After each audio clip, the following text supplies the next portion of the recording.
Bueno, les comentaba que en la actividad en donde se estaban dando estos datos respecto de la prueba de acceso a la educación superior, estuvo anunciada para la prensa, para acudir a esa actividad, la presencia del ministro de Educación. Marco Antonio Ávila, sin embargo, no llegó. Bueno, él va a enfrentar desde esta tarde una acusación constitucional, deserción escolar, derecho preferente de los padres a educar a sus hijos y el incumplimiento del rol de supervigilancia en el sistema JUNAEP, la Junta Nacional de Auxilio Escolar y Becas, son algunos de los ejes abordados en los 7 capítulos que van a ser presentados en esta acusación constitucional en contra del ministro de Educación. La oposición ingresará el libelo esta mañana. Néstor Aburto, buenos días. Hola, Néstor. ¿Cómo están? Muy buenos días. Hoy se presentará, como ustedes lo señalaban, la acusación constitucional contra el ministro de Educación, Marco Antonio Ávila, militante de Revolución Democrática, y una acusación que está impulsada por el Partido Social Cristiano y también parlamentarios de Renovación Nacional, la UDI y el Partido Republicano, que apoyan esta decisión. De hecho, el libelo contemplará 7, tal como escucha, 7 capítulos, en los cuales serán abordados temas desde la violencia en establecimientos educacionales hasta la vulneración del derecho preferente a los padres de la educación sexual de sus hijos. Hay que considerar que cada capítulo significa una acusación diferente, por lo que se suma, como ya les decía, 7 acusaciones contra el secretario de Estado en materia de educación. Desde el regreso a la democracia no había ocurrido una acusación, 5 había sido el mayor número en cuanto a Yasna Proboste, que recuerden ustedes terminó por ser acusada, votada por el Senado, dejar la cartera de educación y desde ahí no se habían conocido tantos capítulos, o 5 era el máximo. También hubo Marcela Cubillo, tuvo una acusación similar de 5 capítulos, pero en esta oportunidad estamos hablando de 7 capítulos. ¿Qué significa y cuáles son sus contenidos? Ponga atención, porque este va a ser el debate de hoy, pero el debate que va a marcar los próximos días. El primero y el segundo capítulo, los 2 primeros, tratan sobre la infracción del derecho preferente de los padres a educar a sus hijos, tras la implementación de lo que llaman las jornadas de educación no sexistas y las orientaciones para el resguardo del bienestar de estudiantes con identidad de género y orientaciones sexoafectivas diferentes en el sistema educacional chileno. Esas son las líneas de argumento. El capítulo 3 de esta acusación constitucional es referente a la infracción de la Ley General de Educación al excluir, dicen los acusadores, a los estudiantes con discapacidad de la política educación inclusiva. O sea, a juicio de quienes van a acusar, se han excluido a los estudiantes con discapacidades diferentes de esta política del ministerio. El cuarto capítulo habla de la infracción al rol de autoridad y conducción del sector educativo respecto al ausentismo y deserción escolar. Porque afirman que respecto a este punto viene en debate hace mucho rato respecto a que jóvenes no volvieron al aula de clase. Incluso la administración anterior, donde se habían aplicado algunos planes, y es lo que, a juicio de los parlamentarios acusadores, no tendría la suficiente fuerza o compromiso del ministerio para que esos jóvenes regresen a las salas de clases. El quinto capítulo es incumplimiento del rol de supervigilancia de la Junta Nacional de Auxilio Escolar y Becas con ocasión del inserto de información sobre educación no sexista en los cuadernos entregados a los estudiantes del sistema público. Los que tienen buena memoria recordarán que hubo toda una polémica a inicios de año respecto a este capítulo de educación no sexista que estaba en los libros que fueron entregados a los estudiantes.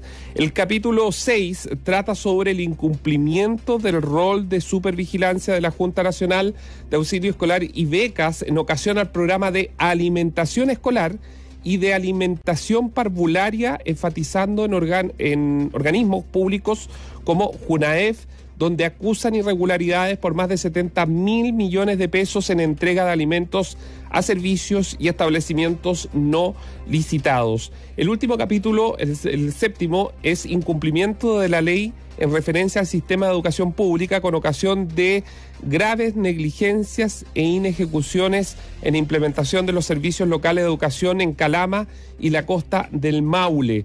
Recordemos que se está trabajando en un proyecto de ley que se ha ido extendiendo, que es desmunicipalizar, es decir, los colegios que están en manos de los sostenedores municipales, vuelvan al Estado a través del Ministerio de Educación, pero a través de los servicios locales educacionales. Desde la oposición afirman su compromiso para impulsar dicha acusación, declarando que actualmente existe un desastre, textual, un desastre en el sistema educacional chileno. La diputada de la bancada de la UDI, Marlene Pérez, indicó que se requiere con urgencia un cambio en el ministerio que beneficie a los estudiantes y también a la educación chilena.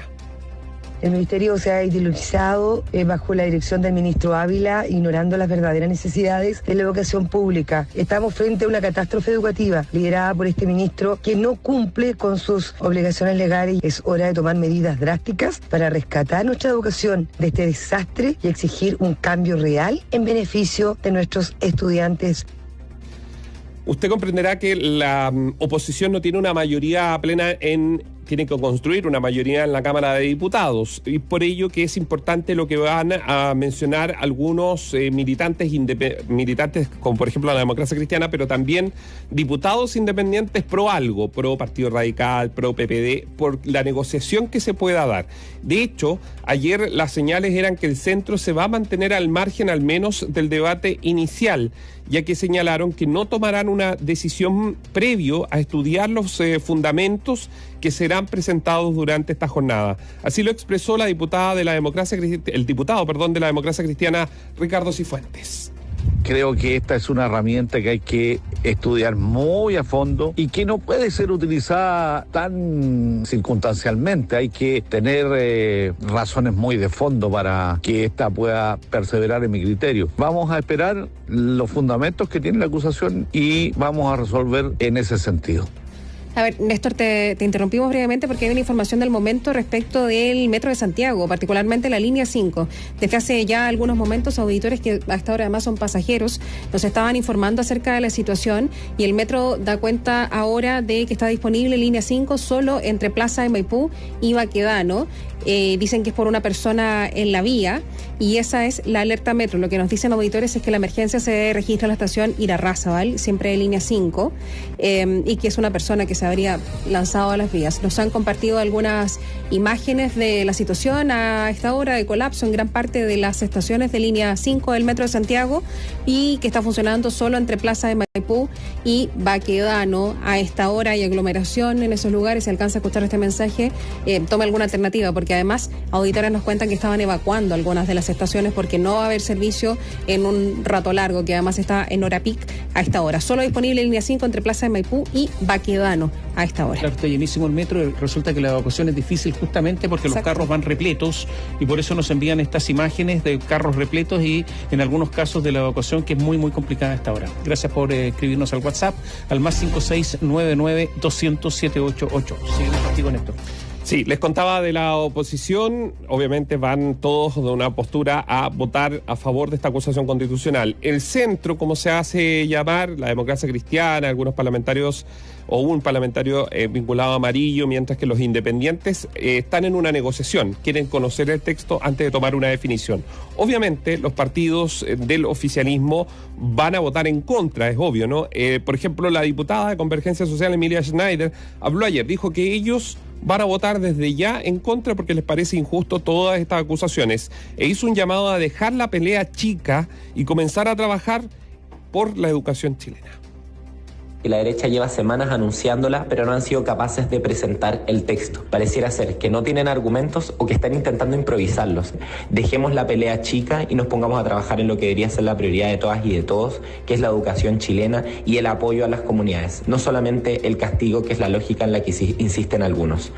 78 votos son los necesarios para que avance la tramitación de la acusación constitucional en el Congreso, y a juicio de los parlamentarios acusadores, hay que decirle con toda transparencia a nuestros auditores que se ve bastante cuesta arriba que se dé luz verde en la Cámara de Diputados, pero todo esto va a ser clave el debate público. Esto lo han señalado los quienes están detrás de la acusación constitucional, es decir, los argumentos que se entreguen respecto a lo que empiece a opinar la ciudadanía puede ser clave para juntar los 78 votos. ¿Por qué? Porque diputados independientes, así como también viene la semana distrital, van a recibir comentarios en sus distritos por parte de los ciudadanos, diputados independientes y algunos sectores que pudieran sumarse a esta acusación. ¿Qué es lo que dicen? Por ejemplo, dentro de las minutas que se han preparado, señalan que se ha normalizado la violencia en distintos establecimientos educacionales, principalmente aquellos reconocidos como emblemáticos de Santiago, ante el silencio del Ministerio de Educación. Se acusa también que se conocen asimismo los enormes repercusiones que el cierre de establecimientos educacionales ha ocasionado respecto a la pandemia, y todo un sector político que estuvo de acuerdo en que Raúl Figueroa no pueda abrir por más de 250 días los establecimientos educacionales cuando fue ministro de Educación. Lo que llama la atención, mira, el inicio de esta acusación constitucional fue de una diputada del Partido Social Cristiano, diputadas Sara Concha y Francisca Muñoz, después del Partido de la Gente, y se estimaba que, como son partidos minoritarios, no iba a tener gran apoyo, pero progresivamente, en la medida que pasaban los días, que pasaba el tiempo, comenzaron a tener más y más apoyo y además a recibir ayuda en la redacción justamente de esta acusación constitucional con estos 7 capítulos. No hay votos en estos momentos para eso, pero, como tú dices, están todas las personas o estos parlamentarios que quieren jugar ocupar el centro político. Y por lo tanto habrá que ver qué pasa con el centro político y esta acusación constitucional.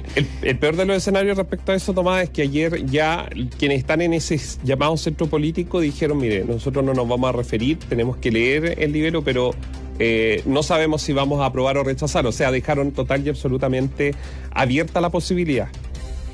Ya, pero mira, a ver, ¿cuántos diputados tiene el oficialismo? 64.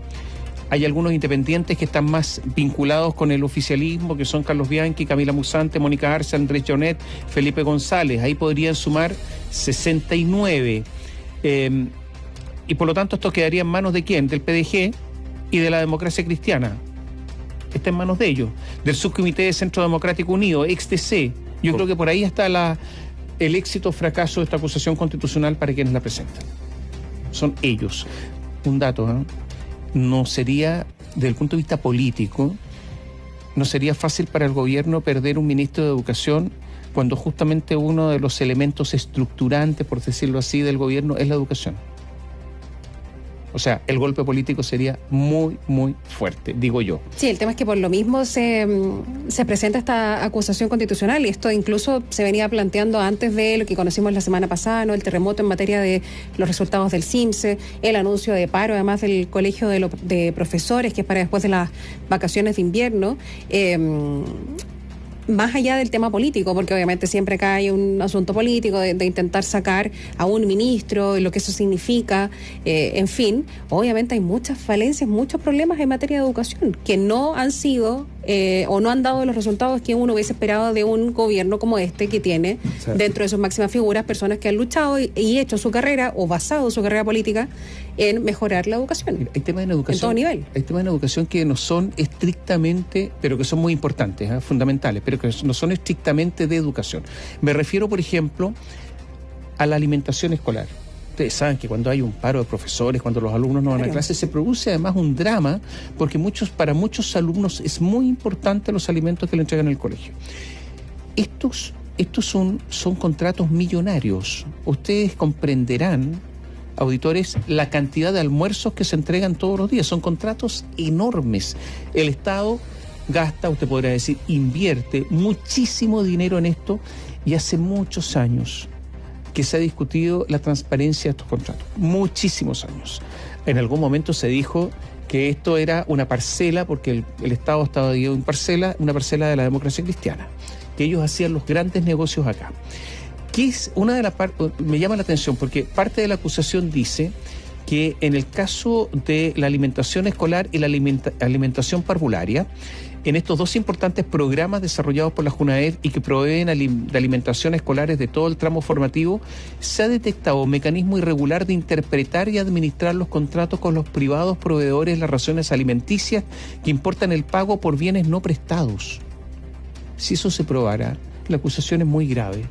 Pago por bienes no prestados. y la contratación de bienes por fuera del marco contractual, vulnerándose importantes normas sobre contratación pública y uso eficiente y eficaz de recursos públicos. Habrá que ver de qué se trata todo eso, hay que estar atentos a la acusación al detalle, pero es muy importante esa parte, por ejemplo, desde el punto de vista de los recursos, de los dineros. Es muchísima plata. La manera de cómo se ha desarrollado todo esto podría importar un mal manejo de recursos públicos por montos superiores a los 40.000 millones de pesos. Son cifras grandes, cifras gruesas. No sabemos o no conozco al menos el detalle de cuál es, por qué se dice esto, pero habrá que escuchar la acusación constitucional, Néstor.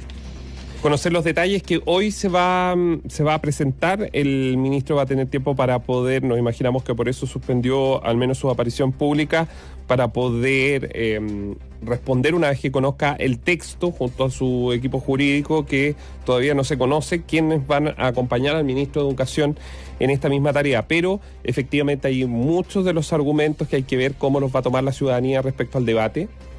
Por ejemplo, está el tema de la violencia en los establecimientos educacionales, que quepa duda que todo lo hemos visto, lo ha visto casi todo el país, casi a diario, los overoles blancos, las amenazas en contra de docentes. De hecho, el fin de semana se conoció, por ejemplo, una estudiante de educación que fue a hacer la práctica en un establecimiento y por quejarse en las redes sociales después le echaron. O sea, es lo que está pasando en el aula también. ¿Es culpa del ministro? No.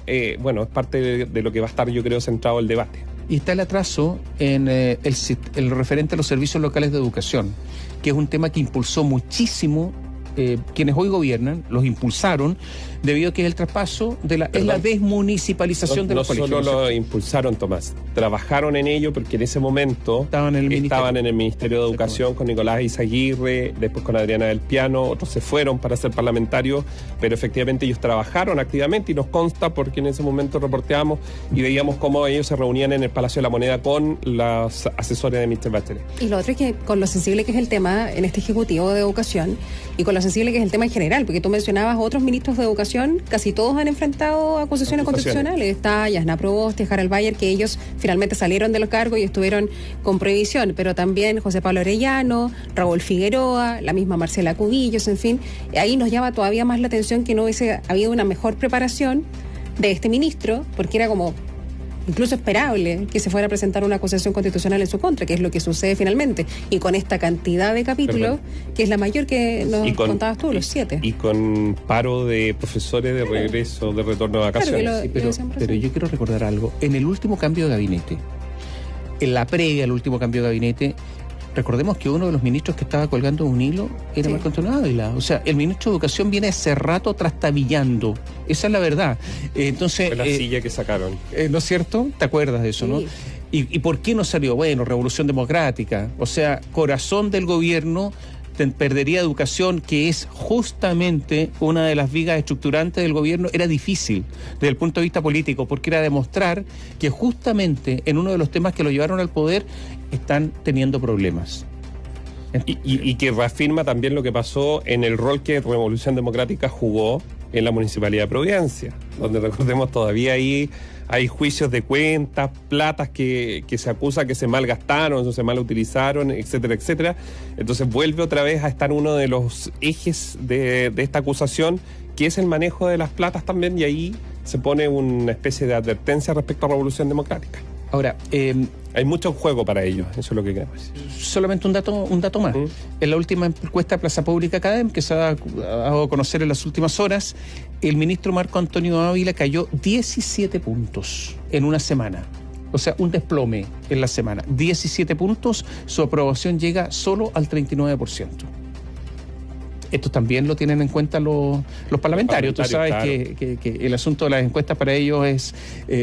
tienen para la encuesta una sensibilidad especial, así que la van a mirar con atención. Y en una fecha que se presenta, que va a abrir el debate, insisto, la semana distrital, el próximo lunes es feriado, pero van a estar en semana distrital y eso es bien interesante para lo que van a recoger en sus territorios los parlamentarios. Gracias, Néstor. Que tengan buena semana. Igual tú, chao, Néstor. Análisis y profundidad. Radiograma.